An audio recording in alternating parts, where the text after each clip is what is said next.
Hey everyone, I hope you all are fine. So welcome back to my channel मिशी daily routine. तो हमेशा की तरह आज की वीडियो में भी आपके लिए home related tips and tricks लेके आई हूँ जो मेरे लिए तो बहुत ही ज़बरदस्त तरीके से वर्कआउट करते हैं और मैं उम्मीद करती हूँ कि आपके लिए भी इसी तरीके से वर्कआउट करेंगे। तो चलिए स्टार्ट करते हैं आज की इस वीडियो को। मेरे पास ना ये 3 तरीके की ऑयल डिस्पेंसिंग बॉटल्स हैं। 2 तो जो हैं वो शीशे की बनी हुई हैं और एक जो है वो प्लास्टिक की है बड़े वाली। तो इनको ना मुझे फिल करना था और साथ ही जिस बास्केट के अंदर मैं इनको प्लेस करती हूँ उसकी कंडीशन भी आप देख सकते हैं कि कितना ज़्यादा ऑयल जो है वो इसके ऊपर फैला हुआ है। अच्छा, इनको मुझे फिल आउट भी करना था और क्लीन भी करना था। तो इनको फिल करने के लिए ना सबसे पहले मैं इस तरीके का ना एक पॉली बैग ले लेती हूँ, जिससे जो आपका जो काउंटर टॉप है ना वो बिल्कुल भी मैसी नहीं होता। और इन सारी बॉटल्स को मैं फिलअप करूँगी इसी पॉली बैग के ऊपर रख के। तो सबसे पहले तो ये जो शीशे वाली बॉटल्स हैं डिस्पेंसिंग बॉटल्स, इनकी जो ऊपर वाली नोज़ल है उनको मैं उतार दूंगी। अच्छा, अंदर से ना इनको मैं क्लीन कर चुकी थी, तो अंदर से इनको क्लीन करने की ज़रूरत नहीं थी, बस मुझे फिलिंग करनी थी। तो इस तरीके की जो फनल होती है ना वो मैंने अटैच कर दी है बॉटल से। और जो बड़े वाली जो बॉटल है, मैं मंथली ग्रॉसरी के अंदर ऑयल की ना ये बड़े वाली बॉटल ले आती हूँ। तो इससे फिर मैं वक्तन फ़वक्तन जो छोटी ये वाली बॉटल्स है ना उनके अंदर ऑयल को फिलअप करती रहती हूँ। तो इससे ना काफ़ी ज़्यादा इजी हो जाता है। अगर फनल के थ्रू हम ऑयल को ऐड करें छोटी बॉटल्स में तो मैस भी क्रिएट नहीं होता। तो इस तरीके से मैं इनको अच्छे तरीके से ना फिलअप कर लूँगी और दोबारा से जो इनकी नोजल्स है ना वो इसके ऊपर मैं अटैच कर दूंगी। और फनल को भी मैं इस पॉली बैग के ऊपर ही रखूंगी। और यही समझ लें कि जो भी ऑयल ऐड करने का प्रोसेस है वो मैं इस पॉली बैग के ऊपर ही करूंगी, ताकि मुझे बाद में बहुत ज़्यादा क्लीनिंग ना करनी पड़े। और इसी तरीके से जो बड़े वाली ये ऑयल बॉटल है उसको भी मैं ऐसे ही फिलअप कर दूंगी।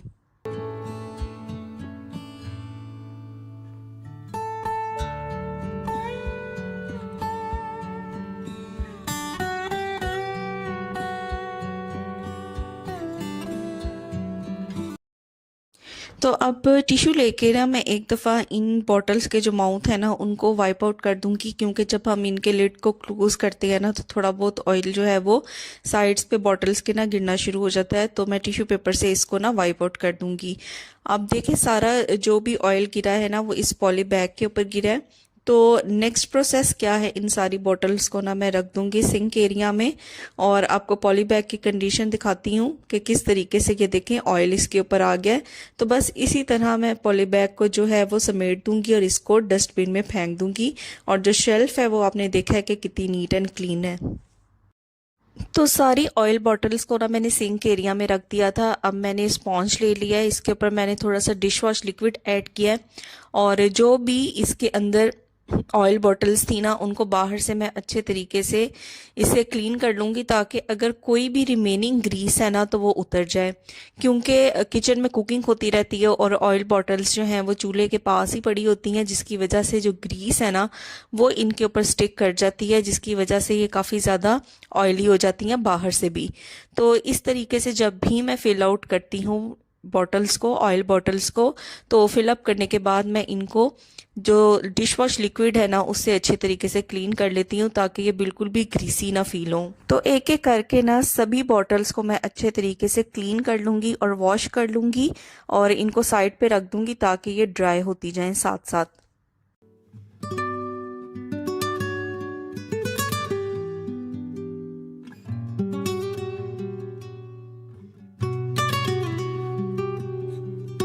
तो मीन वाइल ये जो बास्केट मैंने ली हुई है जिसके अंदर मैं सारी ऑयल बॉटल्स को ऐड करती हूँ, ये भी बहुत ज़्यादा ग्रीसी हुई होती है। जब कुकिंग करते हैं तो ऑयल थोड़ा बहुत बॉटल्स से जो निकलता है तो वो इस बास्केट के अंदर आ जाता है। तो इसको भी मैं क्लीन करूँगी और इसको क्लीन करने के लिए ना मैंने यहाँ पे जो स्टील का स्क्रबर होता है उसका यूज़ किया है, क्योंकि काफ़ी ज़्यादा ना ऑयल बुरी तरह ना स्टिक किया हुआ था। तो इससे ज़रा अच्छे तरीके से क्लीन हो जाएगा। तो बस इसको भी क्लीन करके वॉश करके मैं साइड पे रख दूंगी ताकि ये ड्राई हो जाए।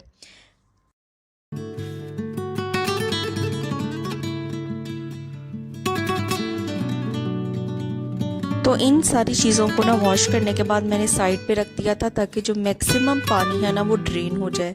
तो जैसे ही मैक्सिमम पानी जो ड्रेन हो गया था उसके बाद मैंने इस तरह का ड्राइंग टॉवल ले लिया था और ड्राइंग टॉवल से ना मैं बास्केट को भी अच्छी तरह से ड्राई कर लूँगी और ये जो ऑयल बॉटल्स है ना इनको भी मैं ड्राई कर लूँगी ताकि मैं इनको जल्दी से इनकी जो प्लेस है ना वहाँ पे मैं इनको रख दूँ। तो चूल्हे के साथ ही ना इस तरीके की मैंने बड़ी बास्केट रखी हुई है और इसके एक कॉर्नर में मैंने ये छोटी बास्केट को ना एडजस्ट किया हुआ है जिसमें मैं ऑयल बॉटल्स को रखती हूँ। तो मैंने कहा चलो इसके साथ साथ जो बड़ी बास्केट है ना उसकी भी क्लीनिंग हो जाएगी। तो जो भी चीज़ें मैंने यहाँ पे प्लेस की हुई है मैं अपनी वीडियो में आपके साथ डिस्कस कर चुकी हूँ कि मैंने यहाँ पे क्या क्या रखा हुआ है।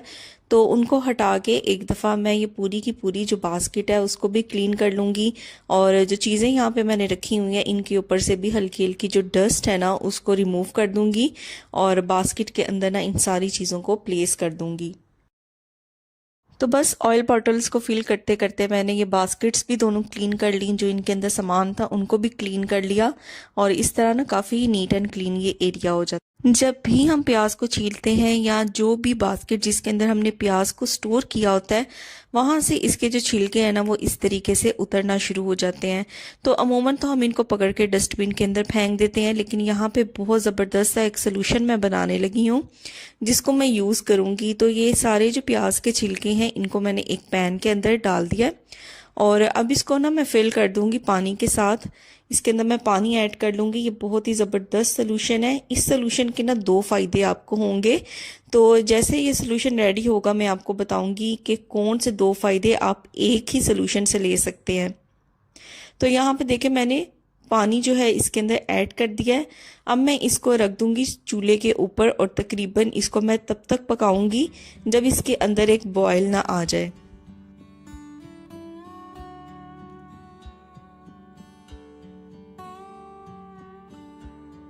तो जैसे ही यहाँ पे एक बॉयल आया है ना तो यहाँ पे मैंने चूल्हे को ऑफ कर दिया है और अब इस पैन को ना मैं साइड पे रख दूंगी ताकि इसके अंदर जो पानी है ना जो सोल्यूशन है वो अच्छी तरह से कूल डाउन हो जाए।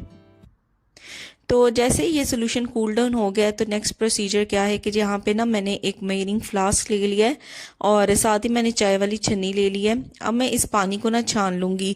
तो इस पानी को जब मैं छानूंगी तो आप इसका कलर नोट करेंगे कि इसका जो कलर है वो ऑरेंज पिंकिश पिंकिश हो जाएगा। तो इट्स मीन कि इसका जो भी एक्सट्रैक्ट है प्याज के छिलकों का वो इस पानी के अंदर आ चुका है और अब ये समझें कि बहुत ही बेनिफिशियल पानी जो है वो बन के तैयार हो चुका है। यहाँ पे ना मैंने एक ले ली है स्प्रे बॉटल। तो ये स्प्रे बॉटल ना मेरे लेंस सोल्यूशन यानी ग्लासेस के ना क्लीनर की थी, तो वो सोल्यूशन ख़त्म हो चुका था लेकिन मैंने इस बॉटल को डिस्कार्ड नहीं किया। अब मैं क्या करूँगी कि इस बॉटल के अंदर ना इस सोल्यूशन को मैं फिलअप कर दूँगी। ये सोल्यूशन ना हमारे बालों की हेल्थ के लिए बहुत ज़्यादा इम्पॉर्टेंट है। तो इसको स्प्रे बॉटल के अंदर मैंने इसीलिए ऐड किया है क्योंकि इससे हेयर्स के ऊपर ना इसको अप्लाई करना बहुत ज़्यादा आसान हो जाएगा। तो जब भी आपने हेयर वॉश करने हो तकरीबन 30 से 35 मिनट के लिए आप इस सोल्यूशन को अपने बालों में लगा के छोड़ दें। उसके बाद आप अपने बाल वॉश करेंगे ना तो यकीन करें आपके बाल बहुत ज़बरदस्त हो जाएंगे। और जो लेफ्ट ओवर सोल्यूशन था ना वो मैंने इस तरीके से जो प्लांट्स पड़े हुए थे उनके अंदर ऐड कर दिया। तो ये सोल्यूशन ना प्लांट्स की ग्रोथ के लिए भी बहुत ज़्यादा बेनिफिशियल है। तो लेफ्ट ओवर सोल्यूशन को प्लांट्स में ऐड कर दूंगी। मेरे घर में जो भी ड्राई फ्रूट्स आते हैं ना तो उनके लिए मैंने इस तरीके का एक बॉक्स रखा हुआ है। ये बहुत ज़बरदस्त एयर टाइट बॉक्स है और इसके अंदर जो भी ड्राई फ्रूट्स है ना उनको उनके पॉली बैग्स के अंदर ही मैंने रखा हुआ है। और जब इनको ओपन कर लेती हूँ तो इनको इसी बॉक्स के अंदर रखती हूँ जिसकी वजह से ये बिल्कुल भी इनके अंदर जो सिल है वो नहीं आती, नमी नहीं आती और बिल्कुल भी ये सौगी नहीं होते। तो यहाँ पे जो टिप मैं आपके साथ शेयर करने लगी हूँ ना वो ये है कि मैं एक वीडियो देख रही थी रिसेंटली जिसमें उन्होंने ये बताया था कि किस तरीके से आप पहचान कर सकते हैं कि जो बादाम है वो असली हैं या उनके अंदर किसी तरह की मिलावट है।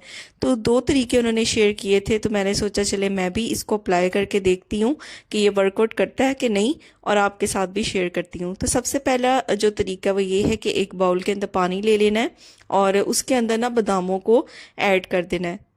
अगर तो ये बादाम जो है सारे नीचे बैठ जाएं तो इट्स मीन कि ये बिल्कुल प्योर हैं, इसमें किसी भी किस्म की जो इम्प्योरिटी है या मिलावट है वो नहीं है।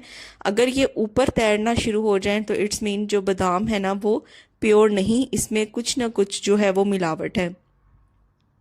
तो उनके अकॉर्डिंग ये तो था एक पहला तरीका। और जो सेकंड तरीका है बादामों को चेक करने का वो कुछ इस तरह से है कि जी यहाँ पे मैंने टिश्यू पेपर ले लिया और इसको ना मैंने फोल्ड कर लिया है और यहाँ पे मैं 1 या 2 बादाम लूँगी और इसको यहाँ सेंटर में ना टिश्यू पेपर के रख दूँगी और एक फोल्ड टिश्यू पेपर का इसके ऊपर रख दूँगी। अब कोई सा भी आप स्पून ले लें या हावन-दस्ते का जो डंडा होता है वो ले लें और उससे अच्छे तरीके से इसको ना कूटना है। और कूटने के बाद हमने ये चीज़ चेक करनी है कि अगर तो ओरिजिनल बादाम होंगे तो इनके अंदर से जो ऑयल निकलता है वो टिश्यू पेपर के ऊपर नज़र आएगा। तो ये यहाँ पे देखिए जो बादाम मैंने कूटे थे उनको मैं साइड पे करती हूँ, तो आप नोट करेंगे कि टिश्यू पेपर के दोनों साइड पे ऑयल जो है वो नज़र आ रहा है। इट्स मीन कि जो मेरे पास जो बादाम है वो प्योर है, इसमें इम्प्योरिटीज़ नहीं है। अगर इसके अंदर से ऑयल बिल्कुल भी ना निकले तो इट्स मीन इसके अंदर कुछ ना कुछ इम्प्योरिटी जो है वो मौजूद है। तो इस तरीके से बादामों को आप चेक कर सकते हैं। और मेरा ख्याल है कि जो दूसरे ड्राई फ्रूट्स होते हैं जैसे अखरोट हो गया, पिस्ता हो गया, उसको भी आप इस तरीके से चेकआउट कर सकते हैं।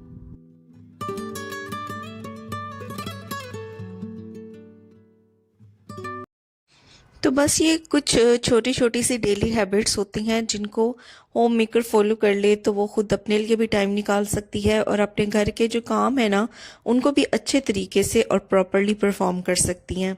तो मैं उम्मीद करती हूँ कि ये आज की वीडियो आपको बहुत पसंद आई होगी। अगर इसी तरह के आप होम मेकिंग व्लॉग्स देखना चाहते हैं तो मेरे चैनल मिशी डेली रूटीन को ज़रूर सब्सक्राइब करें। Till then take care, bye bye.